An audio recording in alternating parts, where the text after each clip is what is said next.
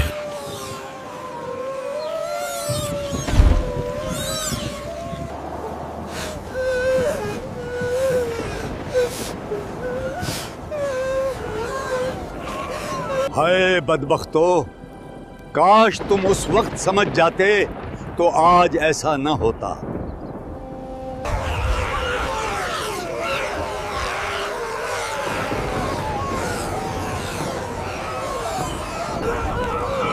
یا خدایا، یہ انسان بندر کیسے بن گئے؟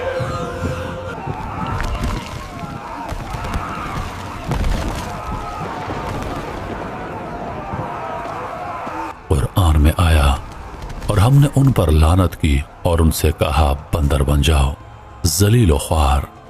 یہ عذاب 3 دن جاری رہا. وہ بندر روئے چیخے، انسانوں کو پہچانتے تھے مگر انسان ان سے نفرت کرتے.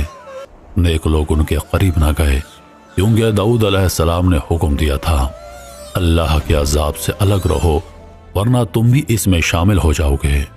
اے اللہ، یہ انجام ہے نافرمانی کا. یہ وہی تھے جو تیرے حکم کا مذاق اڑاتے تھے، اب خود اپنی شکلوں سے شرمندہ ہیں. 3 دنوں کے بعد بندر مر گئے. ان کی لاشیں سمندر کی لہروں میں بہہ گئیں. زمین پر خاموشی چھا گئی، بستی سنسان ہو گئی. صرف ایک درس باقی رہ گیا، اللہ کے حکم کے مقابلے میں عقل نہیں، اطاعت چلتی ہے. یہ وہ قوم تھی جس نے یوم السبت کا احترام چھوڑا، جو دنیا کی لالچ میں اللہ کی سرحد پار کر گئی. اللہ نے انہیں مارا بلکہ ان کی شکل بدل دی تاکہ وہ عبرت بنے. بنی اسرائیل کی تاریخ میں یہ سیاہ باب ہمیشہ کے لیے لکھا گیا اور داؤد علیہ السلام کے دربار میں صدا گونجی. حضرت داؤد علیہ السلام غمگین دعا کرتے ہوئے، اے میرے رب، میری قوم کو بخش دے اور ہمیں اس انجام سے محفوظ رکھ جو تیری نافرمانی سے آتا ہے. ہم سب تیرے محتاج ہیں، تیری رحمت ہی ہمارا سہارا ہے. لہروں میں کہیں کہیں پرانی جالیاں بہہ رہی ہیں، آسمان سرخ ہو رہا ہے اور دور کہیں پہاڑوں کے درمیان سے داؤد علیہ السلام کی زبور کی آواز گونجتی ہے. اے انسان، تو نے کب سیکھنا ہے؟ جب تک تو اللہ کے حکم کے آگے نہیں جھکے گا زمین تجھ سے منہ موڑ لے گی.